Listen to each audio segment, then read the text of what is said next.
વ્યસનથી બીમાર પડ્યો, ટીબી છે, કેન્સર છે, કારણ કે ફલાણા માતા મેલી. અને જો માતા મિલતા હોય તો તમારા ગામની જેટલી માતા હોય ને મારી પર મોકલી દેજો. મેળી સિકોતર ખાતે. અને જો મને કશું ના થાય તો આપણે માતાને ભૂલી જવાનું. એટલે આપણે જ બિહારી છે માતાને. કોણે બિહારી? હમણાં મહારાજે ના કીધું કે આ માતાઓ બેઠી રેત રોટલા બનાવો તો જ તમે ખાવાના છે. અને પેલા 12 મહિને જાય ને ખાલી પેલી 100 ગ્રામ નીવો ને ઘી ચોપડીને ચાલે તો માતા કામ કરે? નહીં કરવાની. એટલે ઘરમાં શક્તિ અને ભક્તિ દોનો સુંદરી વસે સદગુરુની પાસ. ભક્તિ તો અમર અને શક્તિ નો થાય વિનાશ. એટલે બેની જરૂર છે. એટલે પહેલી તો શક્તિ જોઈએ ને જોઈએ, અને શક્તિ હોય તો જ ભક્તિ થાય. તન તારું મંદિરિયામાં દિલ જોતામય, ધન સંપત્તિની ભક્તિ કરે તને પ્રભુ દર્શન ક્યાંથી થાય? તન તારું મંદિરિયામાં, જલારામના મંદિરમાં જાય, કાળકાના મંદિરમાં, પણ ત્યાં મારો બૂટ કોણ લઈ જશે? મગજ ત્યાં જાય. એટલે તાર બધાએ બૂટ હાથવા મોણા મૂક્યા ને તમારા હાથે. મારા હાથે નહીં, તમારા હાથે. તો ભાઈ બૂટ મૂકીને જાઓ એટલે અમે હાચવીશું વગર પૈસા. તોય આપણા ભક્તિ નહીં થતી. તો શું કરવાના? એટલે આપણે માતામાં અમને માનતા નહીં, કદી નહીં માનતા. અમારા મહારાજ નહીં માનતા, બીજાને શું વાત કરે?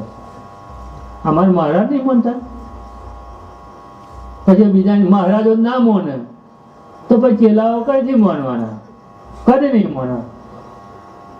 આટલા બધા વર્ષોથી ભજન થયું, માતાઓ બેઠી, કોઈ સંત બેહાડ્યા આ ગુમમાં?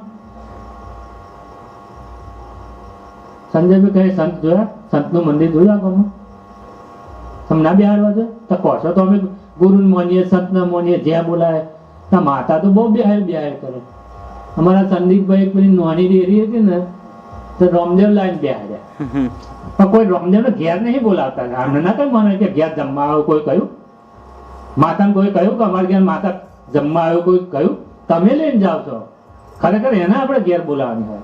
અને આપણા ઘેર આવે તો આપણે કે સંતોન ઘેર પગલા પાડો કહે ને, સંતોન પગલા પાડો તો ના આવે. સંતો કદી નહીં આવે. તમને અનુભવ છે. બાપજી કદી જયારે સત્સંગ કોઈ ઘેર નહીં જતા સીધા. શું કરવા? ખોટા આશીર્વાદ આલવાના. 11 રૂપિયા મેં ગુરુ કંઠી બોધ દીધી. અને ચા પીએ તો કેટલા રૂપિયા થાય? કેટલા રૂપિયા ચા આવે શર્માજી? ચા ની કેટલા કોપી આવે? 20 રૂપિયા? 10 રૂપિયા? 20 રૂપિયા. વિચાર કરો તમે. એટલે આપણે કેફી પીવા પીએ છે. મને ખબર છે કે રમતા રમતા ને ત્યાં ડોસીઓ શેકડીની ડબ્બી લઈને આવતા હતા મંદિરમાં. અત્યારે તો કોઈ કશું લે નહીં. હાથા મહારાજને પૂછો છે, અમે ક્યાં ચા બંધ કરી? પણ તોય હજુ હું જોઉં છું. હું અહીં નીકળું ને હોજે ફરવા, તો પેલા બોકડા મેલ્યા ને તો આગળ ચૂનાની પડીકી પડી હોય, મસાલાની ડબ્બી પડી હોય. મને ખબર છે કેટલા પીવો છે. હું કોઈને કહેતો જ નહીં બંધ ના કરજો. શું કરવા? તમારે સુખી થવું જ નહીં. પછી સુખી જ નહીં થવું એટલે પછી જેને સુખી થવું હોય એટલે બીમાર પડે પણ તો ક્યાં જાય? મંદિરે જાય, ડોક્ટર પર જાય. સંજયભાઈ તો શું કા ડોક્ટર પર જાય? માતાને કહી દે ને ભાઈ મારે તાવ લઈ લે. ના લઈ લે. અમે તો 12 રૂપિયા આલવા લાઈનમાં બેહવું, એના કરતા માતાને બાધા રાખી દે, પતી જાય વાત પૂરી. બીમાર લઈ લે એટલે ડોક્ટરની જરૂર નહીં. છે આ બધા બેઠા. આમાં કોઈ હોની ભાઈબંધ છે? આ બધા બેઠા હોની ભાઈબંધ છે? ભાઈ તમારે હોની ભાઈબંધ કરો?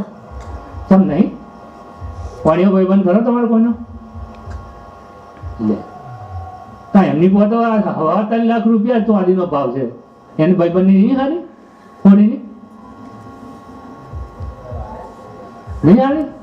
તો ગુરુ શોધવાની જરૂર છે. એ હોની ભાઈબંધી રાખી દીધી, પતી ગયું તમારું કામ.